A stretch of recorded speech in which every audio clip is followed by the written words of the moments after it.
मोक्षाप्राप्त्यर्थं सर्वमङ्गलसिद्ध्यर्थं सर्वदुःखविनाशनाय वेदमय जगत्सृष्टिस्थितिलयकारणाय ब्रह्मस्वरूपाय नमो नमः। गणपतये नमः। ॐ वक्रतुण्डमहाकाय सूर्यकोटिसमप्रभ निर्विघ्नं कुरु मे देव सर्वकार्येषु सर्वदा। विघ्नेश्वर सर्वविघ्ननाशनं कुरु भक्तानां सर्वमार्गेषु सिद्धिं प्रदातु मे प्रभो।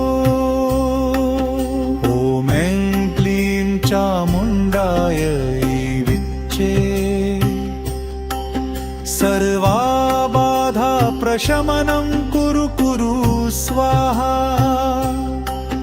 त्रैलोक्यस्य अखिलेश्वरी महामाये जगन्माते एवमेव कार्यम् अस्माकं निर्विघ्नं सिद्ध्यतु सदा। या देवी सर्वभूतेषु शक्तिरूपेण संस्थिता नमस्तस्यै नमस्तस्यै नमस्तस्यै नमो नमः। जगदम्बिके भक्तानां सर्वरक्षा कुरु सदा। सर्वसिद्धिप्रदायिनी भवतु मे दयालुका। भयशोकविनाशाय रोगदुःखनिवारिणी आयुर्बलयशपुष्टिं प्रदेहि अम्ब नमोऽस्तु ते। ॐ त्र्यम्बकं यजामहे सुगन्धिं पुष्टिवर्धनम् उर्वारुकमिव बन्धनान् मृत्योर्मुक्ष्यमामृतात्। ॐ नमः शिवाय।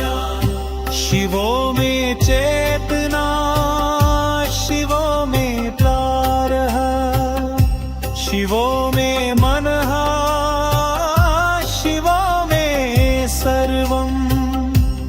महादेव सर्वदुःखनाशनं कुर्यात्। आयुष्यं बलम् आरोग्यं चित्तशुद्धिं च देहि मे।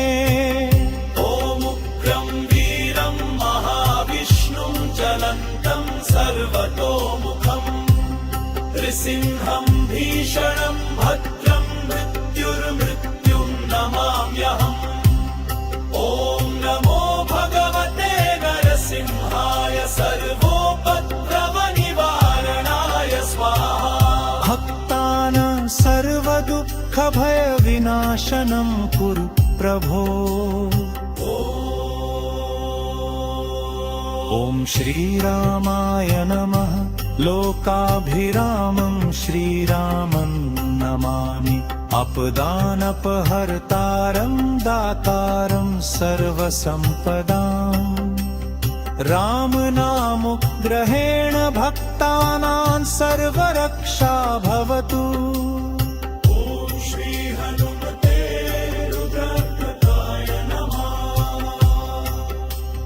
जय हनुमान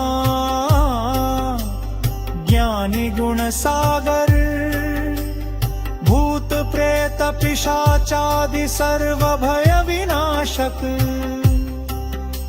सर्वत्र विजय प्रद सर्वत्र जय मंगलम्। मारुति नंदन भक्तानां तेजोबलं धैर्यं च वर्ध।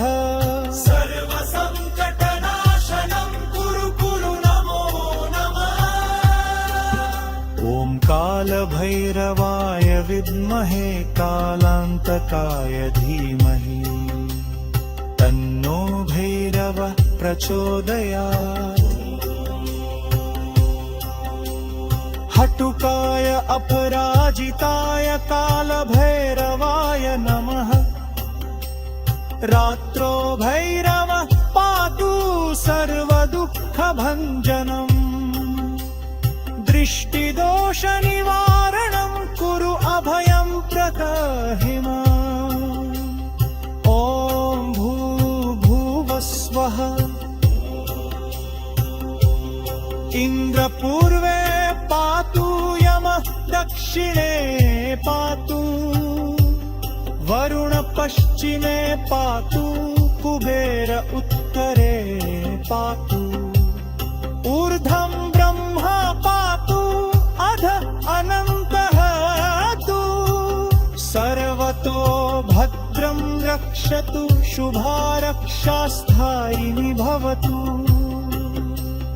गणेश पातु शिरसि रामहृदये सदा पातु हनुमान् बाहुयोर्पातु शङ्करः शिरसि पातु। दुर्गा शक्तिः सर्वदा पातु भैरवः पृष्ठतः पातु देवा सर्वे शरीरं मे सर्वतो रक्षन्तु नित्यशः। ॐ शान्ति शान्ति शान्ति